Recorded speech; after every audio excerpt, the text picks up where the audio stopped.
Yeah. Yeah. So let's talk about here's I'll give you two. You mentioned this before. We talked about the Gavin McKenna sweepstakes. Let's talk about the two Nashville Predators that we threw on the list. Ryan O'Reilly and Steven Stamkos. Mhm. Ryan O'Reilly is the one I would, ultimately love to have because he prototypical 2C at this stage in his career. He's 34 years old, will be 36 when his deal expires. He's 4.5 million for this year and next.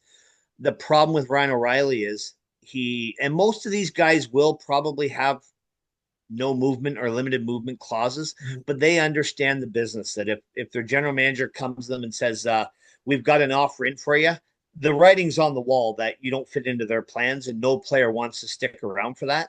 It's just they get to dictate where they go. Mhm. Does Ryan Well, O'Reilly want to come to Montreal?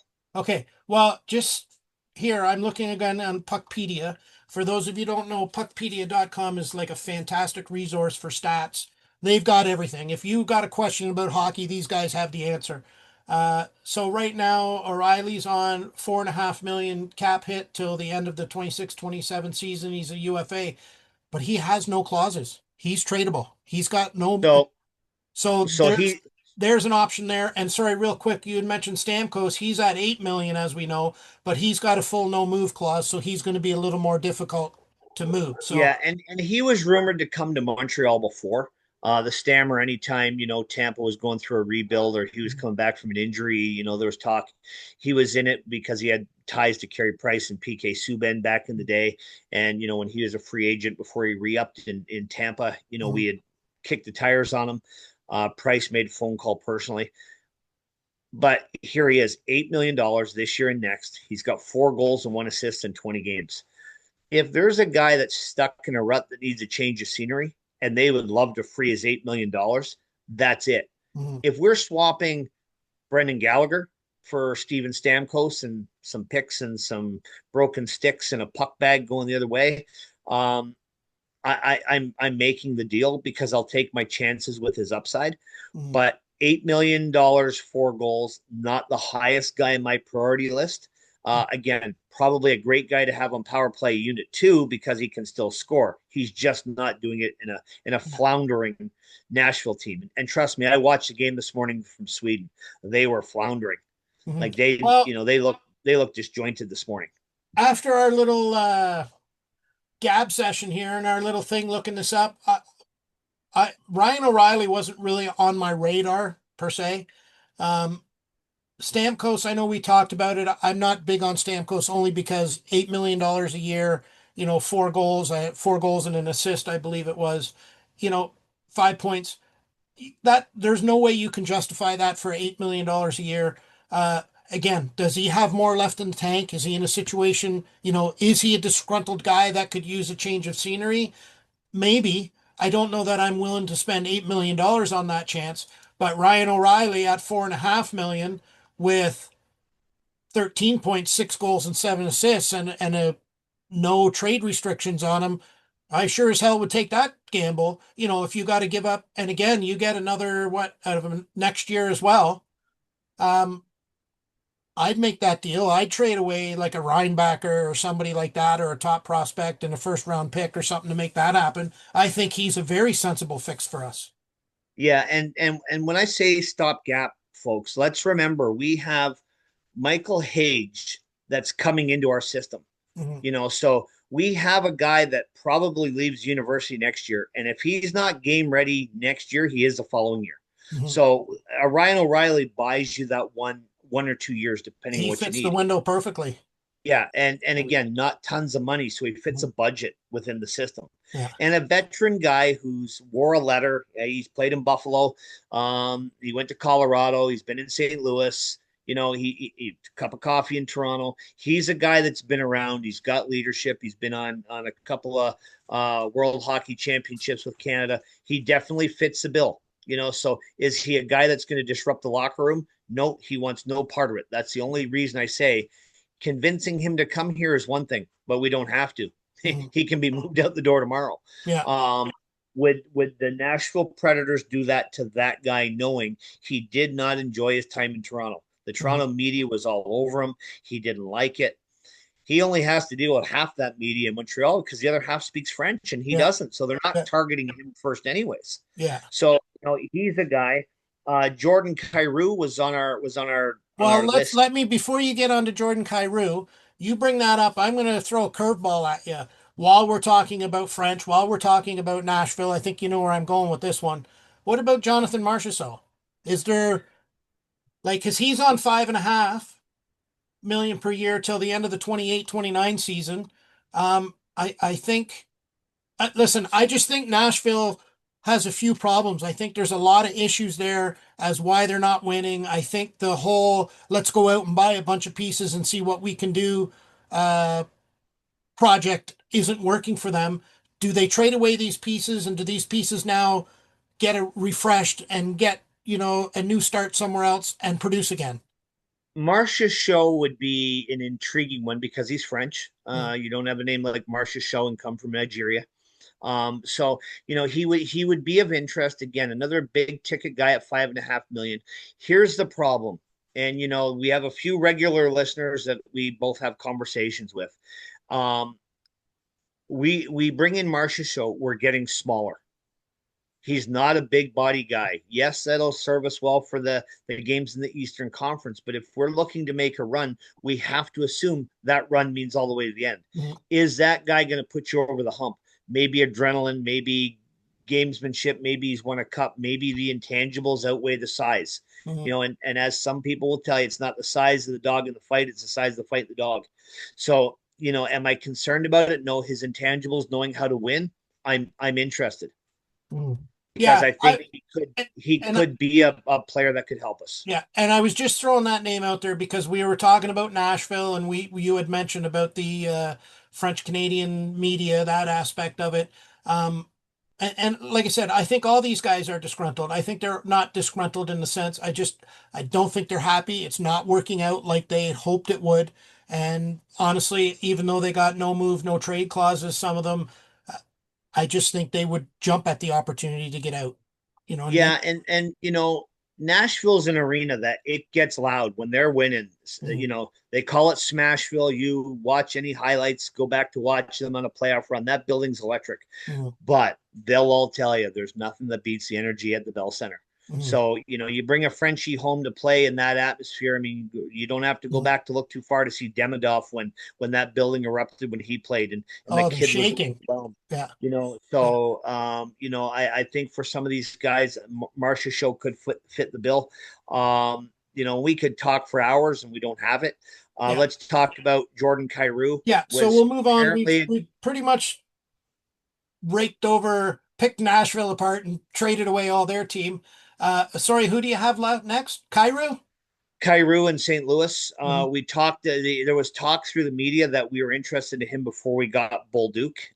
They didn't pull the trigger on the deal then, but he's been scratched and been demoted in his playing time, and his name has circled back again. And he said he was happy to stay in St. Louis, but now that you're benched and not playing, I don't know that you're too happy. So, Mhm. he fits in that mantra that you said before about disgruntled. That's it. That would fit the bill. That's a description of a guy who might be at his wits end. So he could be available. He's 27 now. 8.125 million for this year and five more. The term doesn't scare me. He's only 27, Mhm. so the term doesn't scare me. It's just again, um, he's got upside. I just can you corral that?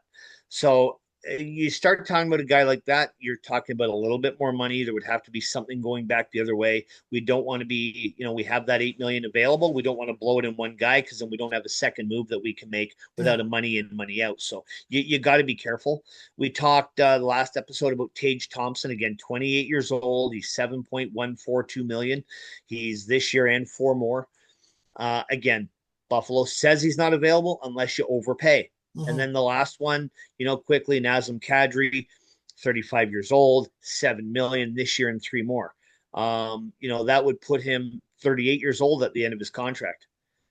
Am I concerned about it? No, guys like Joe Thornton and Patrick Marleau and Chris Chelios and there's Ovi and Crosby. These guys are playing into their late 30s and early 40s anyways. I'm not overly concerned about it. A guy who's won a cup, won letters in multiple cities, so a guy who knows how to win.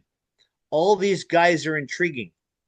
If I had to say, I'm after Tucker O'Reilly. They're the two I would put my I'd want to After hitch who? my horse Sorry. to. Alex Tuck and Ryan O'Reilly. Okay.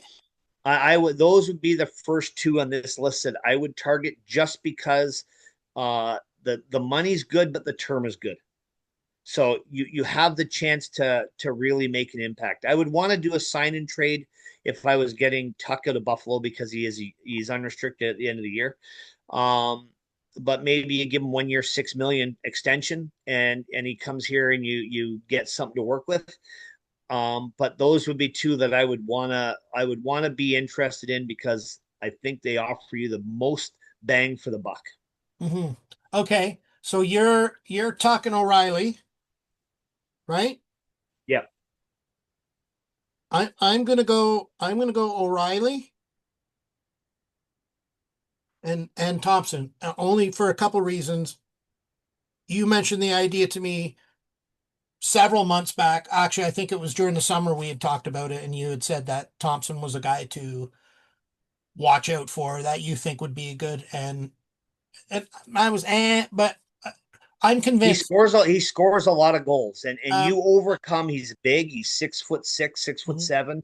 And he scores goals. yeah. But he's a late bloomer because he was drafted by St. Louis and he's a Scottsdale, Arizona kid, another desert dog that found skates and played up through the national development program, and he has put up good numbers of late. Mhm, But again, he was a prospect in St. Louis's system, and he just couldn't find the net then. mhm, But again, he's got 4 more years. He's 28. yeah. So am I So, worried about his age? No. Obviously, I want the youngest guy with the most amount of friendly term, mhm, but that doesn't necessarily fit either. yeah. So my point is that I'm convinced. So that's my two guys. You're going O'Reilly and Tuck. I'm going O'Reilly and Thompson as our options. So let's do this. I know this is probably going to take us into a longer episode than normal, and that's okay. Um, what kind of a deal? What kind of a deal would you make for Tuck? Let's go with that. Like, and again, Well, we know it's got to be realistic, right? if I'm not getting a sign and trade kind of deal, I'm throwing a Joshua Waugh and a second round pick. I'm not giving up tons to get him because if he leaves at the end of the year without a deal in Buffalo, they're not getting much for him anyways. They get nothing if he walks. Yeah. So to turn around and get something might be intriguing. Mhm. Now, would I do just a straight up a first round pick? Yes. But in order for us to make more room in the cupboard, you got to get rid of the expired cans. And after this call up, I got to think Joshua Waugh is probably on his last kick at the can, anyways. So I would look to move him in a deal. If I'm trying to get an O'Reilly who's got a little bit more term, I'm probably starting with Reinbacher and a pick. I'm going to throw in Okay, but Joshua we're Watt gonna in we're this as gonna well. do this one at a time before Yeah, one you. at a time. Yeah. So for Tuck, you're thinking. Say it again. Sorry. I would try and go a second round pick and a Joshua Watt type prospect. So a second round pick and a we'll say a top prospect, right? So Yeah, it well, doesn't not necessarily Waugh, but somebody, whether it be Waugh, Beck, somebody along those lines. right. Um, and I think he's four point He's four seven point five, seven. Yeah, and he's a UFA at the end of the year. So yeah, I think that's fair. I think that's doable because you're not gonna give up any major prospects or major assets for somebody that you have no guaranteed control over. I think right. if you did a sign and trade, you could add a That's little different. more to the pot. But Right, but I, you know, I, if I if would we're agree just a pick, a second pick and a top prospect, I think would be fair. Um, I don't think I would go a first round pick. If no, they did, if a second round pick wasn't happy, I might throw in another pick, not another second, but a third or a fourth, so make it two picks and a prospect, something like that, or that second round and a top tier prospect and a lower tier prospect. So, I mean, I think there's flexibility. I'm not afraid to overpay for something if it's going to be long-term return. Yeah, I'm not overpaying for Alex Tuck with no assurances that we can re-sign him. Exactly.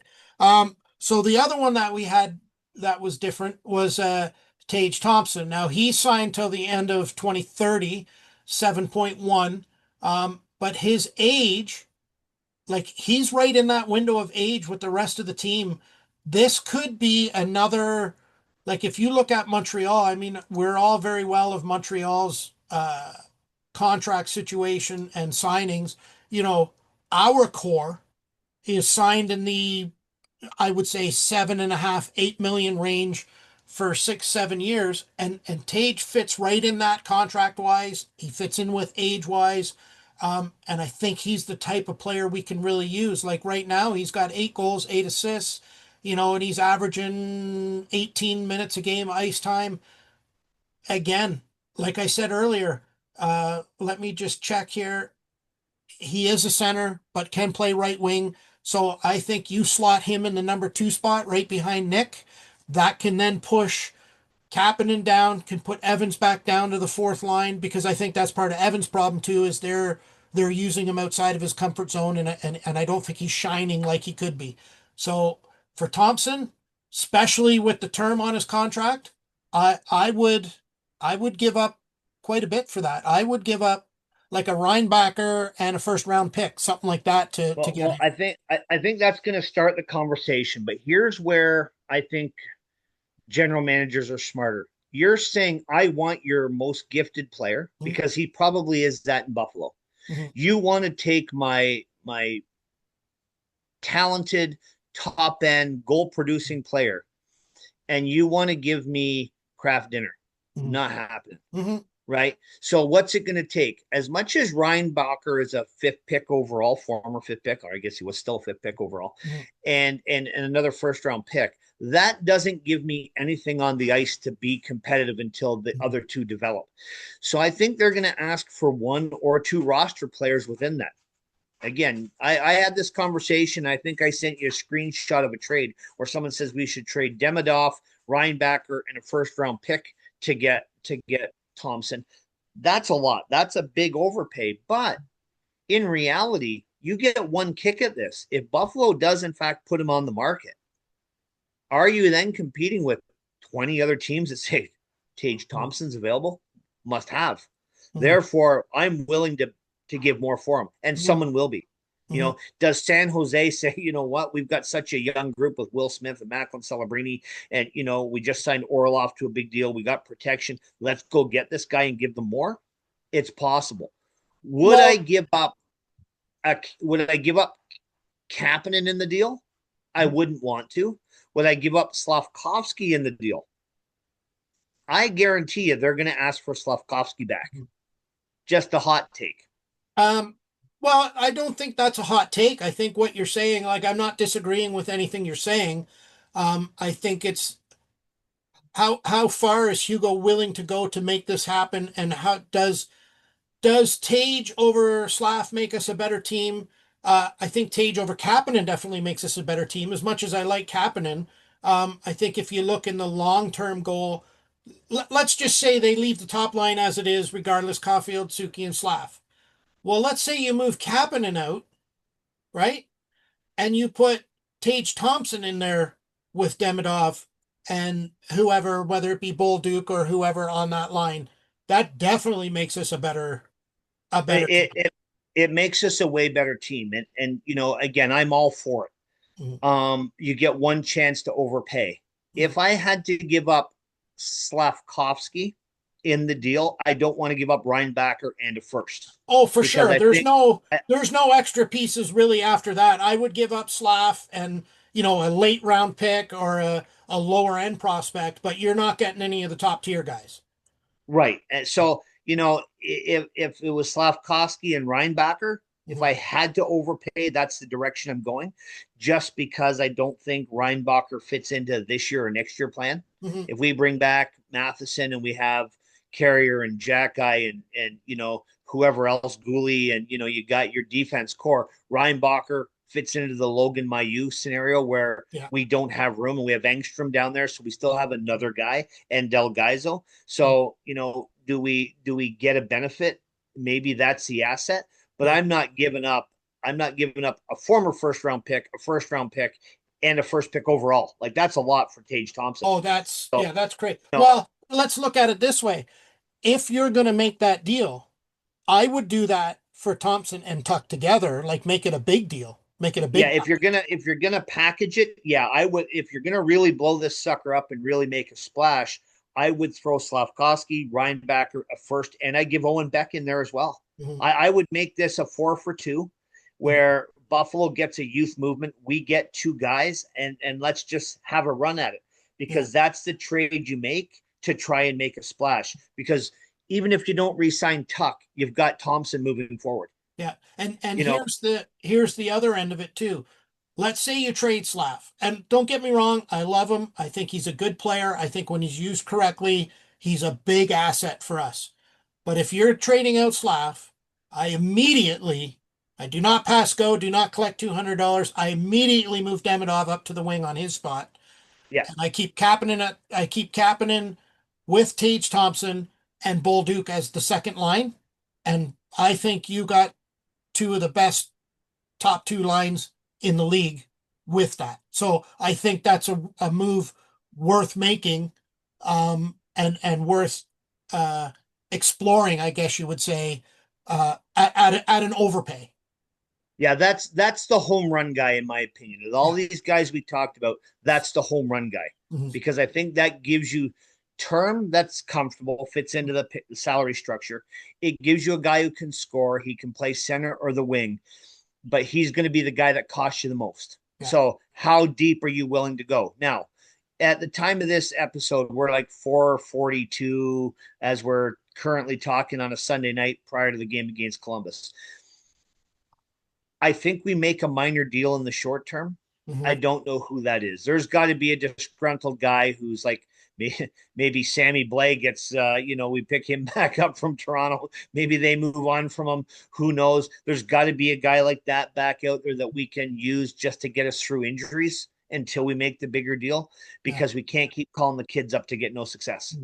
Well, I don't disagree with that, but I think, I mean, we both know that Hugo, the two of them guys, they're geniuses, and they're not gonna make a panic move. They're not gonna, just because they feel they have to. I truly believe we have enough young guys on we've talked about before, that rotational call up, that can hold us over for a little bit until that move is made. I don't see the move being made, you know, this week. Definitely before Christmas, I think something should happen. But I don't think there's a panic where we need to go and acquire something when I think we've already got enough pieces that can come up to hold us over until a trade is made, right? Yeah, it's is it panic at the disco? No, I'm still not in a panic mode. We lost another game, three in a row, big deal. It's early, 20 games in. That is still the theme song we're playing. Mhm. But maybe line A's closer to return. Maybe he's the injection on the third line because we need to play a rookie with Valeno and Evans on the fourth line. You hope that there's some help coming Mhm. before you have to dive in and you're putting hubba bubba on the outside of the Titanic because the ship's going down. We're not in that position yet. Yeah. Okay, so let's move on to the guy we both agreed would be a good fit in Montreal, Ryan O'Reilly. Just a quick over. He is a center. I mean, we all know who he is. 34 years old, on a very friendly deal, 4.5 million till the end of next year. He'll be 36, so he's 34 now. So he's still in a productive window, I guess you would say. He's got 13 points, 6 goals, 7 assists. Um, so I mean, he's productive. He's a good player, and I think more importantly, like you had mentioned, he fits that uh, Michael Hage window perfectly. Yeah, I mean that's we're dreaming, right? And I'm in.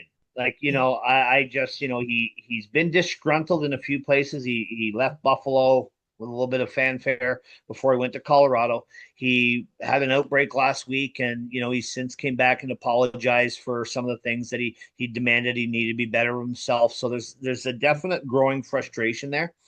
And again, if you knock on the door and say, "Hey, we'd like this," and if Hugo said, "Hey, look, you guys are floundering here, and this will help you in the Gavin McKenna sweepstakes," maybe someone says, maybe he's onto something. Yeah. Maybe this is a And guy we need to take. and something important too, of all the players we've talked about, um, he doesn't have any no movement, no trade clauses. All these other guys have no move, no trade clauses of some varying degrees, but O'Reilly's wide open. There's nothing preventing him from being traded. Yeah, and again, I'm hoping you could pull the trigger on something like that. What would I give up? I give up, and this is an overpay, but he's an overpay type of asset. I would give up Owen Beck and Reinbacher, honestly. Mhm. And Because it's funny. I was thinking the same thing. Like I don't you think you you're going to give away any real roster spots for him, but no, you're I think not there's giving enough. a roster spot. No, no, but I mean a roster player. Sorry, you're not giving Right. up one of our roster players. I mean, you could, like we talked about earlier, maybe send him Anderson, stuff like that, but you're not giving away any of our top six or top eight players, whether it be forwards or defense. I think this deal has to be all about picks and top prospects. Um, Reinbacher, regardless of the injury, he's still a top prospect. I hear from Marco D'Amico and different guys that there's teams calling Hugo all the time about Reinbacher and his availability. So there is definitely an interest there. Um, Right. I think we've got guys like Owen Beck, Joshua, um, who's the other guy? There's three or four forward prospects down there that are just sort of in a glut that if they could move and be successful somewhere else, Well, right? Luke Tuck fits into that mold Luke because Tuck, he's yeah. another guy that's going to fit there. We have Florian Jack guy, and you don't want to move on from him. Sean Farrell is another guy who's put up good numbers in Laval, but I don't think he's going to be at the top of too many other Uh, guys' radars. And then you have you Davidson's have probably Davidson. moved up. He's moved up, right? So You know, he's got to be in the conversation, I would think. yeah. So definitely some assets. Mhm. Yeah. So I think we go the O'Reilly route in our expert opinion. So He makes the most amount of sense mhm, in its own stretch of the term. mhm. Yeah. So I think the salary fits in, and I think we have enough cap space. I'm just going to double check right now that we could absorb that without having to take out any salary here. Yeah, right now we've got basically $6 million in cap space. Well, 5.986. So yeah, we've got 6 million in cap space. His 4.5 million hit is very absorbable. And then between now and then, we're gonna have more LTIR space. Yeah. Um, and It allows you to make the second move at the trade deadline if there's somebody else or yes. another injury. It gives you that flexibility. So I think he makes the most amount of sense as a guy that could could get you immediate success, not overpay, not overcommit, Mhm. and maybe you bridge that gap till Hage. And if Hage comes in next year and earns a spot, then we have another great problem, then don't we? Yeah, yeah. Yeah, so I think we're on agreement. I think O'Reilly would be our first choice, and then Tuck or Thompson or some variation of, that either individually or a big blow up deal as far as, really Right. setting the market on fire. Um, yeah, because everything fits in. He's got cap space. He's got he doesn't have a really long-term contract. The number makes sense. His production makes sense. And to a certain extent, his age makes sense because his age and experience can help, Kapanen and Demidov and stuff like that, much like bringing in Shea Weber years ago. You bring in the old grizzly vet to, help the young guys along the way. Yeah, definitely options, and we could be wrong altogether. And the thing that factors into this is if another team swoops in and takes one of these players, obviously that changes the landscape. Yeah. It doesn't mean that we weren't right. It doesn't mean we are wrong. It just means we weren't fast enough. Mhm. Well, and the other factor you got to remember, uh, we've both been in awe, I guess you would say, of Hugo's moves. Like they usually come up with something out of left field that nobody even, Right. they like we're all talking about O'Reilly, we're all talking about Thompson, they're all talking about whatever. You know what I mean? He might pull, I can't even think right now, but he might pull a rabbit out of his hat and pull, you know, what's his name? Horvat. He might pull a Horvat out of somewhere and nobody's seen that coming, right? Yeah, and those moves are definitely possible. I mean, not that I want them, but a guy who's been injured, who has won cups. Maybe Mark Stone gets an Yeah. Ontario Renaissance trip back, and you're like, oh, I never would have thought of that Yeah. guy. But we're just trying to talk about what's helping us, not what someone's willing to discard. Mhm. We're just looking about able-bodied players, not injured players. There's a multitude of variables that go into this. So, you're right. I mean, it could be a Bo Horvat if the Islanders go into the tank and they think, we've got Schaefer now. We'll go get McKenna. Boy, will we ever be on fire. He'll be set Like for a the while. you Yeah. know the Dennis Potvin, Brian Trottier, Mike Bossy scenario where they got one up front, one in the back. Yeah. Okay. Final thoughts. Any final thoughts on our GM for a day?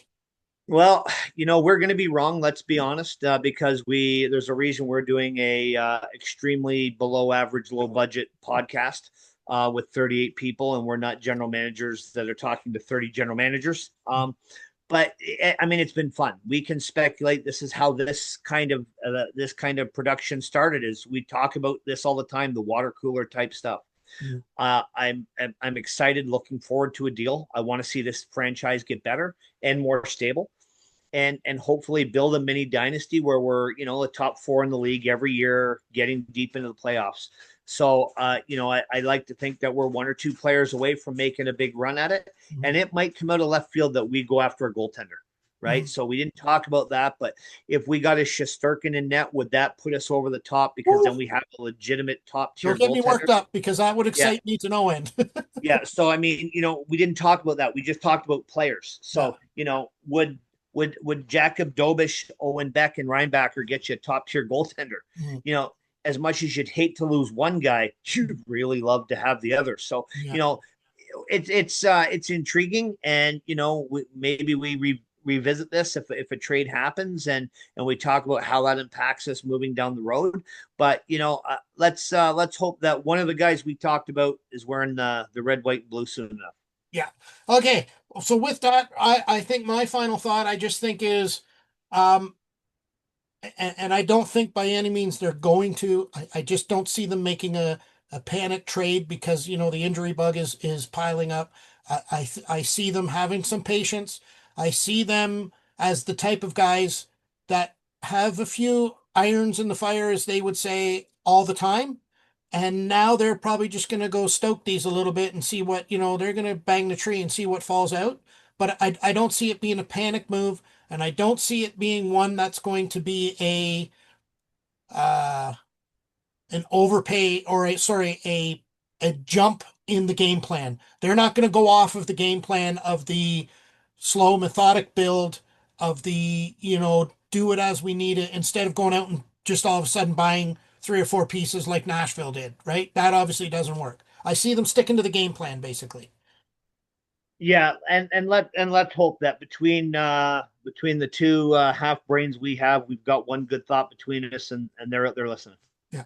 Okay. So trivia. How many games? Trivia. Believe it or not, the answer was D. 720 games lost in one year. Mhm. And for those that don't do math this quick, that's nine guys. That's almost two full lines of guys lost for an entire season. Yeah. That's a lot of guys that you have. And the factor that most people don't realize is when you have that many guys out, you are capping at the max of your LTIR, and you're playing low budget guys, Yeah. and you're struggling.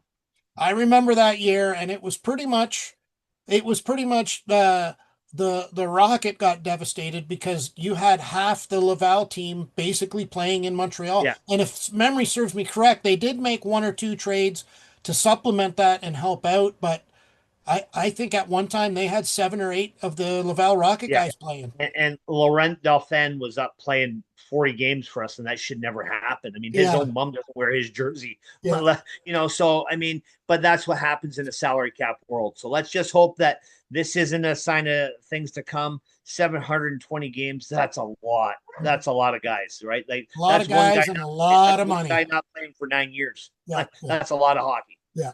Okay, so that'll conclude this episode of Behind the Enemy Lines Hockey Podcast.